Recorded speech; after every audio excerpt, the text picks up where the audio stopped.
Une impression tout d'abord surprenant au niveau des couleurs.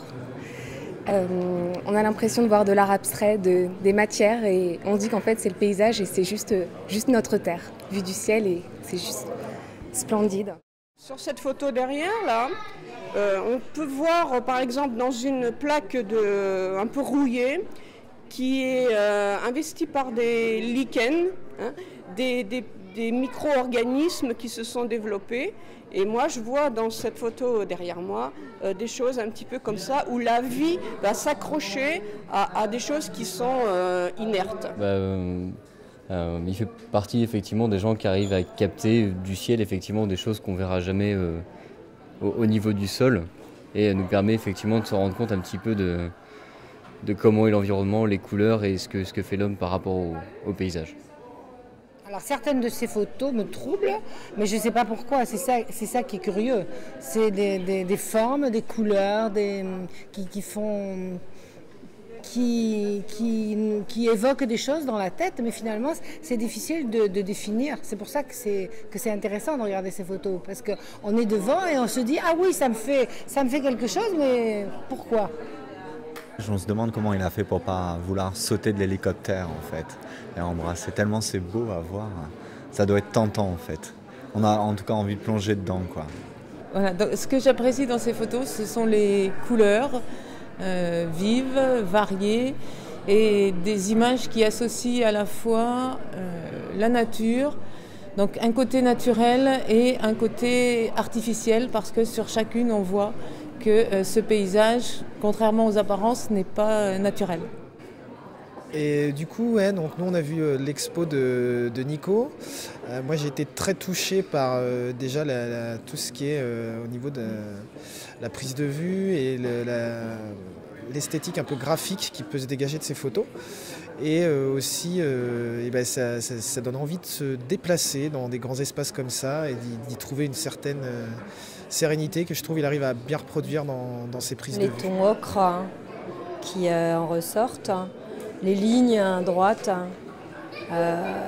voilà, de chaque côté, l'impression qu'on part de quelque part et qu'on va ailleurs et de ne pas voir ni le départ ni la fin. Je découvre le monde de la photo et je suis stupéfait par nombre de photos ici, dont celle-ci.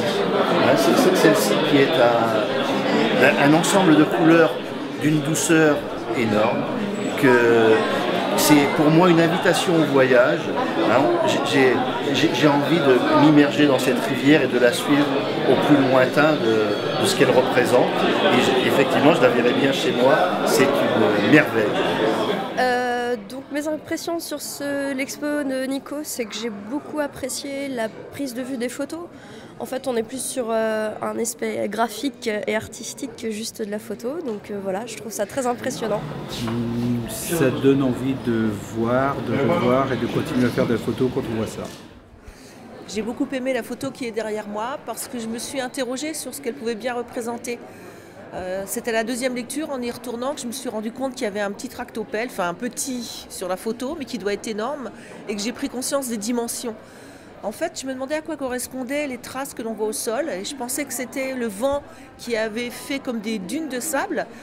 Et puis petit à petit, je me disais que c'était impossible parce que les traces étaient trop régulières, trop parallèles, avec des petites dentelles à l'intérieur, que ça devait être des traces de pneus, mais je ne voyais pas pourquoi. Et c'est une fois que j'ai vu le tractopelle que j'ai eu la solution, en fait. Mais le fait que cette photo soit prise de si haut, ça a aplani les reliefs. Et j'avais plus l'impression que c'était une sorte de lagune où les vagues avaient tracé un cheminement plutôt que d'être une réserve de sable, en fait. Et voilà, j'ai été contente d'avoir été surprise et trompée. D'un premier abord, on voit des paysages, mais en regardant de plus près, on s'aperçoit qu'il y a le sens du détail. J'ai été très touchée par toute la série de photos et surtout cette couleur rouge, cette terre rouge. Pour avoir foulé ce sol, c'est vraiment beaucoup d'émotions. Une émotion intense quand on arrive sur place là-bas et beaucoup d'émotions en repartant. Il y a comme une symbiose avec cette couleur et c'est toujours de l'émotion de les voir en photo et de repenser à tous ces moments passés sur cette terre sauvage et très colorée et très immense. Eh ben, merci Nico de nous faire voyager, de me faire voyager aussi loin avec, et en même temps si proche. Et des couleurs incroyables, un chouette travail et je suis assez impressionné et c'est beau et merci à toi. Écoutez, je viens de découvrir les photos de Nico Sono. Vraiment, je suis ébloui par la finesse, par l'intensité émotionnelle que dégagent ces photos. Je ne connaissais pas ces paysages, il en a extrait des effets loupes extraordinaires. Et moi qui suis plutôt amateur d'art, on dirait plutôt au niveau de la peinture, je trouve que certaines sont de véritables tableaux d'art. Moderne, d'art moderne, je dirais, d'art abstrait. Et vraiment, je suis subjugué. En fait, il n'y a pas de mots pour définir ce qu'on peut ressentir pour les photos, aussi bien pour un tableau, c'est pareil. C'est dans son fort intérieur, c'est les couleurs, les formes, etc. Mais quand on est loin, on voit des formes différentes. Quand on se rapproche, on voit tous les petits détails qui forment la photo comme un tableau. Moi, une photo, c'est comme un tableau, comme un peintre qui a mis du temps à faire sa peinture. Un photographe, c'est pareil. Donc le travail de Nico Sono, c'est un travail qui m'a énormément touché. J'ai été frappé par la beauté des images, j'ai été frappé aussi par cette espèce de transformation du réel, une sorte de stylisation des images, ces images qui sont prises donc d'hélicoptère. Et c'est de la photo, mais au sens de la création artistique. C'est quelque chose qui est vraiment un travail de création à partir de la nature. Et c'est aussi un travail qui, dans un second regard, est un travail de défenseur de l'environnement. Et ça, c'est quelque chose qui m'a énormément touché, ce travail de sauvegarde à travers des images qui sont énormément percutantes, des images qui me parlent beaucoup.